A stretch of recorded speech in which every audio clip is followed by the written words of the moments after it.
जय श्री कृष्णा। राधे राधे। ओम नमः शिवाय। हर हर महादेव। जय शिव शंकर। आज हम सुनेंगे शिव पुराण कथा अध्याय 1 और 2 की कथा। प्रेम से बोलिए शिव शंकर भगवान की जय। हर हर महादेव। श्री शौनक जी ने पूछा, महाज्ञानी सूत जी, आप संपूर्ण सिद्धांतों के ज्ञाता हैं। प्रभु, मुझसे पुराणों की कथाओं के सार तत्व का विशेष रूप से वर्णन कीजिए। ज्ञान और वैराग्य सहित भक्ति से प्राप्त होने वाले विवेक की वृद्धि कैसे होती है तथा साधु पुरुष किस प्रकार अपने काम, क्रोध आदि मानसिक विकारों का निवारण करते हैं। इस घोर कलिकाल में जीव प्राय आसुर स्वभाव के हो गए हैं। उस जीव समुदाय को शुद्ध बनाने के लिए सर्वश्रेष्ठ उपाय क्या है? आप इस समय मुझे ऐसा कोई शाश्वत साधन बताइए जो कल्याणकारी वस्तुओं में भी सबसे उत्कृष्ट एवं परम कल्याणकारी हो तथा पवित्र करने वाले उपायों में भी सर्वोत्तम पवित्र कारक उपाय हो। तात वह साधन ऐसा हो जिसके अनुष्ठान से शीघ्र ही अंतकरण की विशेष शुद्धि हो जाए तथा उससे निर्मल चित्त वाले पुरुष को सदा के लिए शिव की प्राप्ति हो जाए। श्री सूत जी ने कहा, मुनि श्रेष्ठ सोनक, तुम धन्य हो क्योंकि तुम्हारे हृदय में पुराण कथा सुनने का विशेष प्रेम एवं लालसा है। इसलिए मैं शुद्ध बुद्धि से विचार कर तुमसे परम उत्तम शास्त्र का वर्णन करता हूँ। वत्स, वह संपूर्ण शास्त्रों के सिद्धांत से संपन्न, भक्ति आदि को बढ़ाने वाला तथा भगवान शिव को संतुष्ट करने वाला है। कानों के लिए रसायन अमृत स्वरूप तथा दिव्य है। तुम उसे श्रवण करो मुने, वह परम उत्तम शास्त्र है। शिव पुराण, जिसका पूर्व काल में भगवान शिव ने ही प्रवचन किया था, यह काल रूपी सर्प से प्राप्त होने वाले महान त्रास का विनाश करने वाला उत्तम साधन है। गुरुदेव व्यास ने सनत कुमार मुनि का उपदेश पाकर बड़े आदर से संक्षेप में ही इस पुराण का प्रतिपादन किया है। इस पुराण के प्रणयन का उद्देश्य है कलयुग में उत्पन्न होने वाले मनुष्यों के परम हित का साधन। यह शिव पुराण परम उत्तम शास्त्र है। इसे इस भूतल पर भगवान शिव का वाड्मय स्वरूप समझना चाहिए और सब प्रकार से इसका सेवन करना चाहिए। इसका पठन और श्रवण सर्वसाधन रूप है।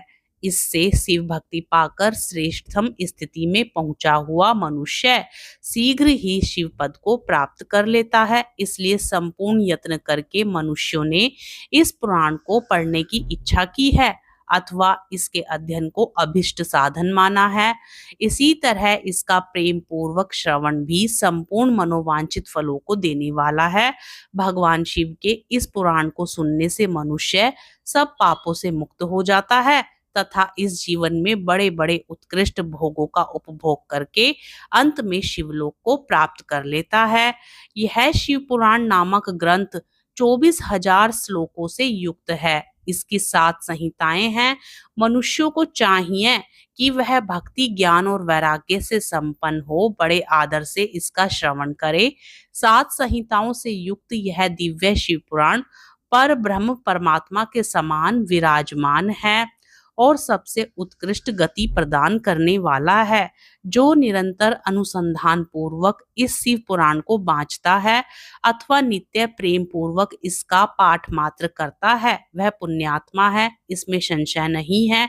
जो उत्तम बुद्धि वाला पुरुष अंत काल में भक्ति पूर्वक इस पुराण को सुनता है, उस पर अत्यंत प्रसन्न हुए भगवान महेश्वर उसे अपना पद प्रदान करते हैं। जो प्रतिदिन आदर पूर्वक इस शिव पुराण का पूजन करता है, वह इस संसार में संपूर्ण भोगों को भोग कर अंत में भगवान शिव के पद को प्राप्त कर लेता है। जो प्रतिदिन आलस्य रहित हो रेशमी वस्त्र आदि के वेष्टन से इस शिव पुराण का सत्कार करता है, वह सदा सुखी होता है। यह शिव पुराण निर्मल तथा भगवान शिव का सर्वस्व है। जो इहलोक और परलोक में भी सुख चाहता हो, उसे आदर के साथ प्रयत्न पूर्वक इसका सेवन करना चाहिए। यह निर्मल एवं उत्तम शिव पुराण धर्म, अर्थ, काम और मोक्ष रूप चारों पुरुषार्थों को देने वाला है। अतः सदा प्रेम पूर्वक इसका श्रवण एवं विशेष पाठ करना चाहिए। अध्याय 2 की कथा में श्री सोनक जी ने कहा, महाभाग सूत जी, आप धन्य हैं, परमार्थ तत्व के ज्ञाता हैं।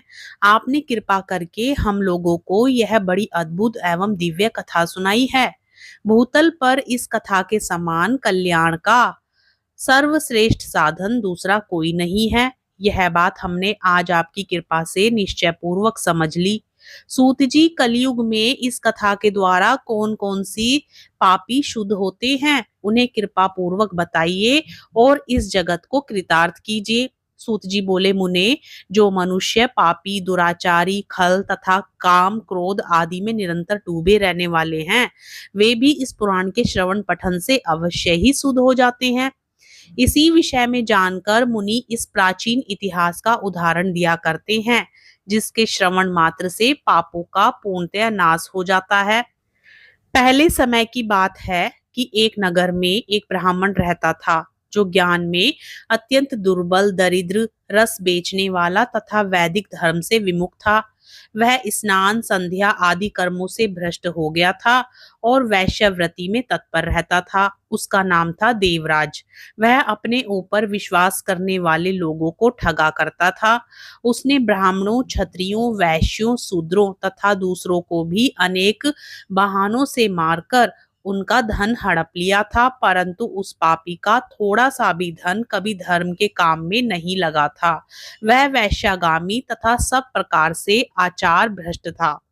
एक दिन घूमता घामता वह देवयोग से प्रतिष्ठानपुर में जा पहुंचा। वहां उसने एक शिवालय देखा, जहां बहुत से साधु महात्मा एकत्रित हुए थे। देवराज उस शिवालय में ठहर गया, किंतु वहां उस ब्राह्मण को ज्वर आ गया। उस ज्वर से उसको बड़ी पीड़ा होने लगी। वहां एक ब्राह्मण देवता शिव पुराण की कथा सुना रहे थे। ज्वर में पड़ा हुआ देवराज ब्राह्मण के मुखारविंद से निकली हुई उस शिव कथा को निरंतर सुनता रहा। 1 मास के बाद वह ज्वर से अत्यंत पीड़ित होकर चल बसा। यमराज के दूत आए और उसे पाशों से बांधकर बलपूर्वक यमपुरी में ले गए। इतने में ही शिवलोक से भगवान शिव के पार्षद गण आ गए। उनके गोर अंग कपूर के समान उज्जवल थे, हाथ त्रिशूल से सुशोभित हो रहे थे।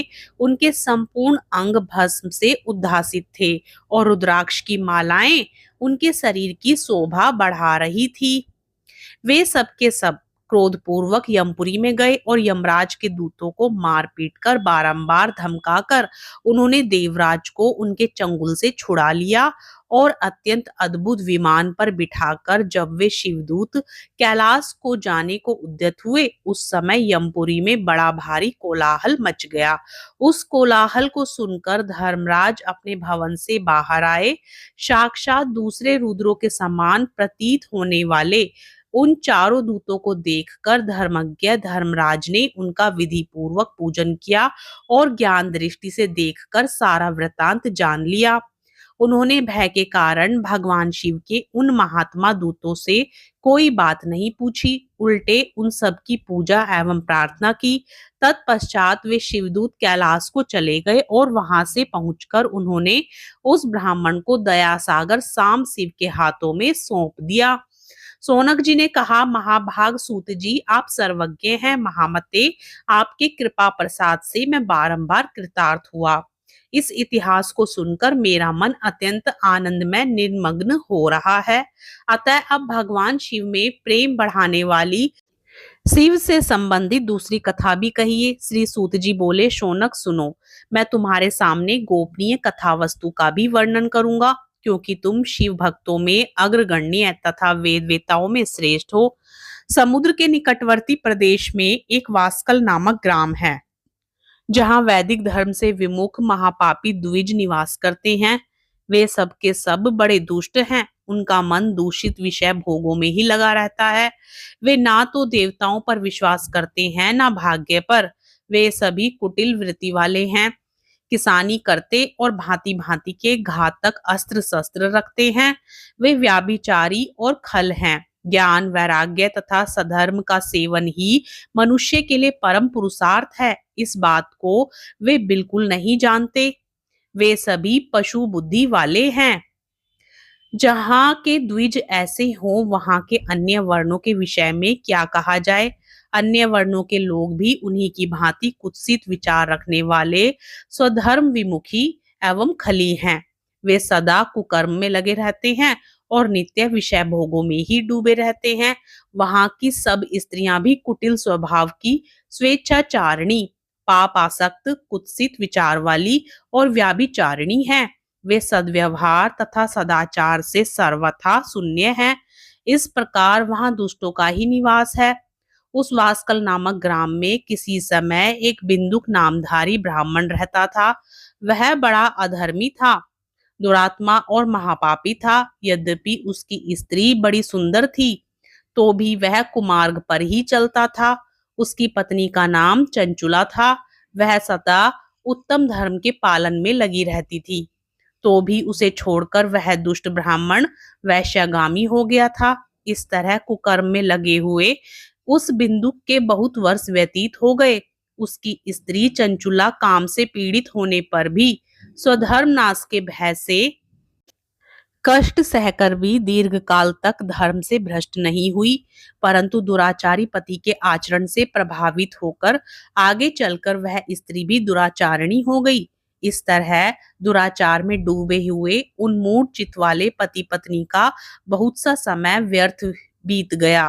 तदंतर शूद्र जातीय वैश्य का पति बना हुआ वह दूषित बुद्धि वाला दुष्ट ब्राह्मण बिंदुक समय अनुसार मृत्यु को प्राप्त हो नरक में जा पड़ा। बहुत दिनों तक नरक के दुख भोगकर वह मूढ़ बुद्धि पापी विंध्या पर्वत पर भयंकर पिशाच हुआ। इधर उस दुराचारी पति बिंदु के मर जाने पर वह मूढ़ हृदय चक्षुला बहुत समय तक पुत्रों के साथ अपने घर में ही रही। एक दिन देवयोग से किसी पुण्य पर्व के आने पर वह स्त्री भाई बंधुओं के साथ गोकर्ण क्षेत्र में गई।